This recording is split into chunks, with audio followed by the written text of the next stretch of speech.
Assalamualaikum warahmatullahi wabarakatuh. Hello, my students. How are you? I hope that all of you are great. Today, we are going to learn about agree and disagree.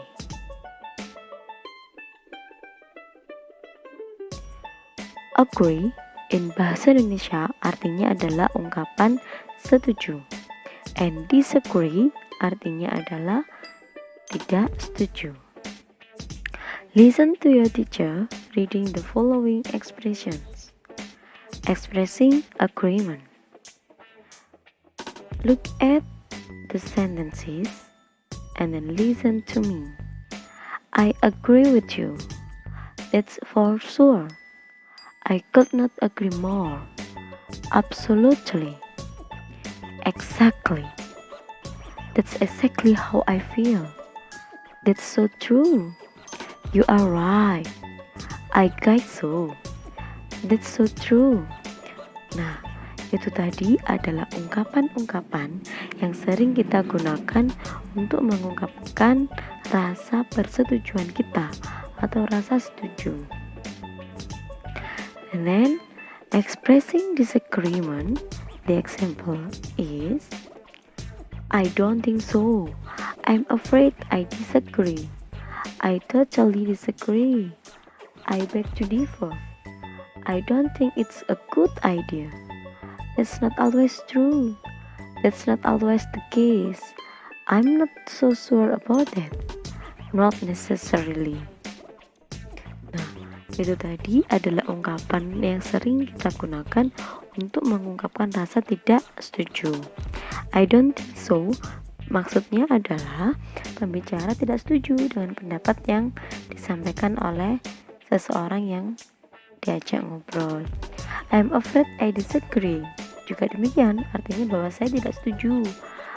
I totally disagree. Saya sangat tidak setuju. I beg to differ. Ya, saya tidak setuju. I don't think it's a good idea. Menurutku itu bukan ide yang bagus. Seperti itu. Now, there will a conversation that I will play. Before you watch the conversation, I will make 7 questions based on the conversation. You can capture it or write on your book. After this, watch the video. Expressions of agreement. Hi there. Here are some expressions we can use to express agreement. I agree with you. Exactly. Absolutely. You're right. That's so true. That's for sure. I guess so. That's a good idea. That's exactly how I feel. I couldn't agree with you more. Expressions of disagreement. Here are some expressions of disagreement. I don't think so. I'm not so sure about that. I'm afraid I disagree. That's not always true. That's not always the case. I totally disagree. I beg to differ. I don't think it's a good idea. Not necessarily.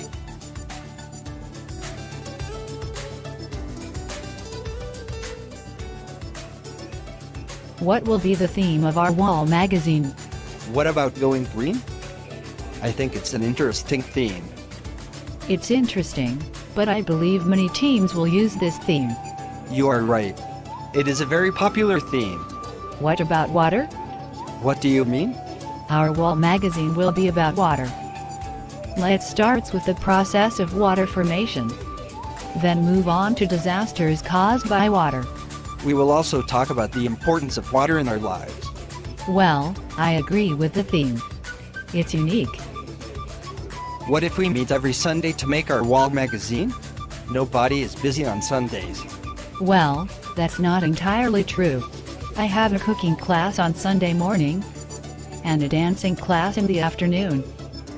So, I'm always busy on Sundays. Oh, sorry. So, what's your suggestion about the day? What about Saturday after school? Sounds great.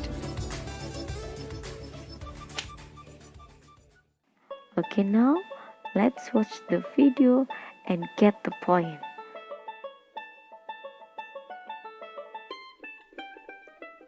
Okay, let's discuss about the video. The question number 1, what is the conversation about? It is about the wall magazine. Number 2, where does the dialogue take place?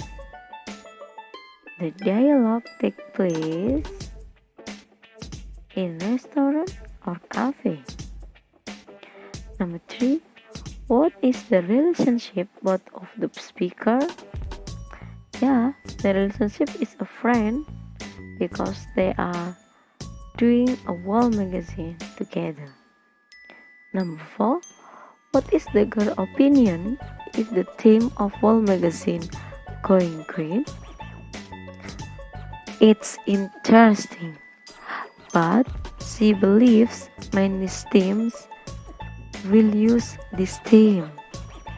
Nah, jadi nomor 4 ini apa sih pendapat perempuan itu terhadap tema dari majalah dinding mengenai go green atau penghijauan? Dia berpendapat, ya ini sangat menarik, tetapi dia juga memikirkan bahwa akan banyak tim yang akan menggunakan tema ini. Okay. Next, number 5. Well, I agree with this theme. What does the sentence mean? It means that the girl agree with the theme. Jadi nomor 5 ini, well, I agree with this theme. Ya, saya setuju dengan tema ini. Maksudnya apa? Nah, jawabannya adalah ini maksudnya adalah bahwa perempuan itu setuju dengan temanya, yaitu tentang water. Okay. Number 6.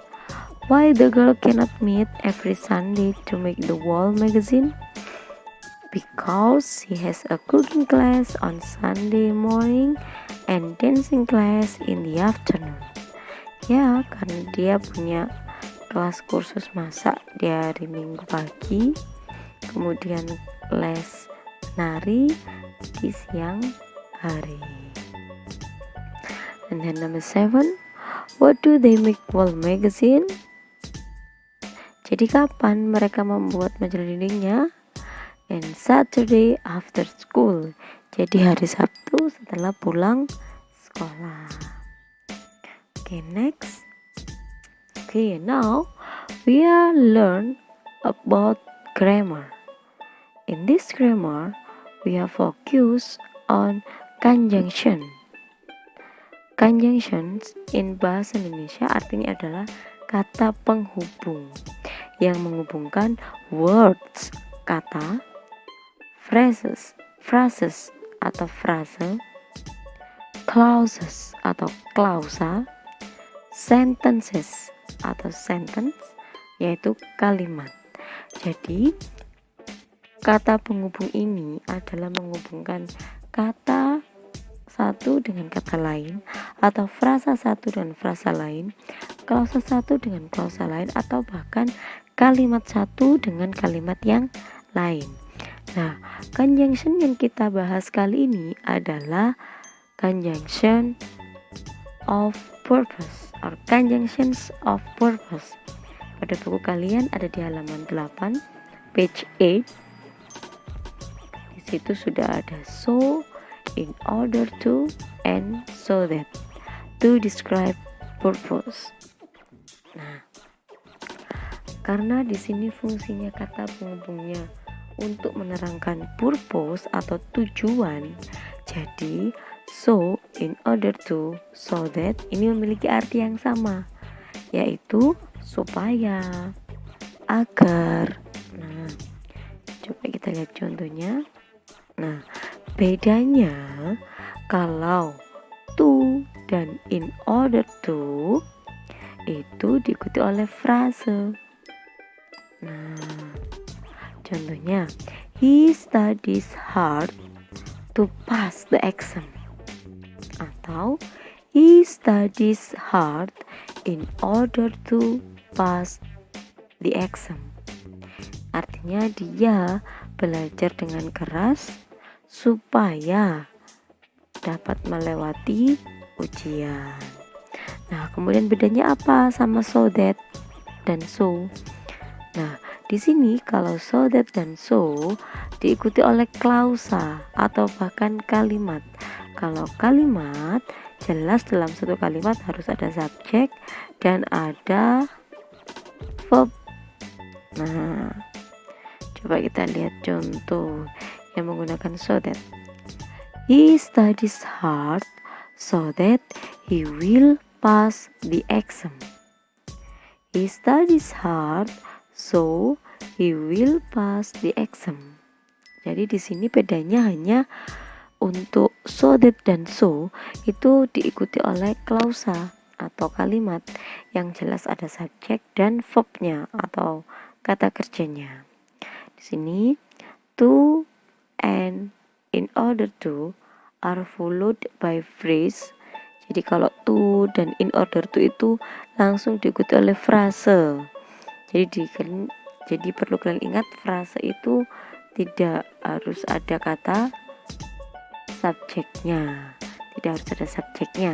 Tapi kalau klausa minimal ada subjek dan kata kerja. While so that is followed by a clause. Nah, jadi kalau menggunakan so that dan so itu selalu diikuti oleh klausa.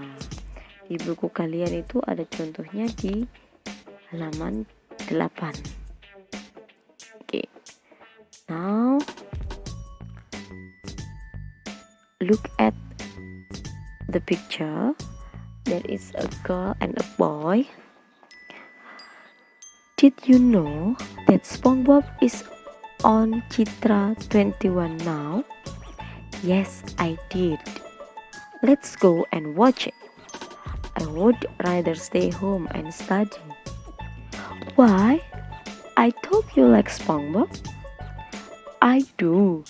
However, tomorrow I'm going to have a midterm test.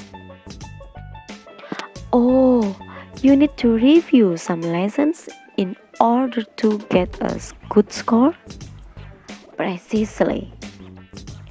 Well, that's alright then. I'll rent DVD so that we can watch it next week. That's great. You are very kind. Nah, pada kalimat yang diungkapkan oleh perempuan ini, you need to review some lessons in order to get a good score. Yang artinya, oh, kamu memerlukan mereview beberapa pelajaran supaya mendapatkan skor yang bagus. Mungkin direspon sama laki-lakinya, precisely. Ya, tepatnya, persisnya. Nah, seperti itu. In order to get. Berarti in order to masih ingat? Lalu diikuti oleh frase. Okay. That's all our material today. If you have any question, please write down in our Google Classroom. Now, let's going to do the exercise practice 1 from your book. Okay, students, see you next week.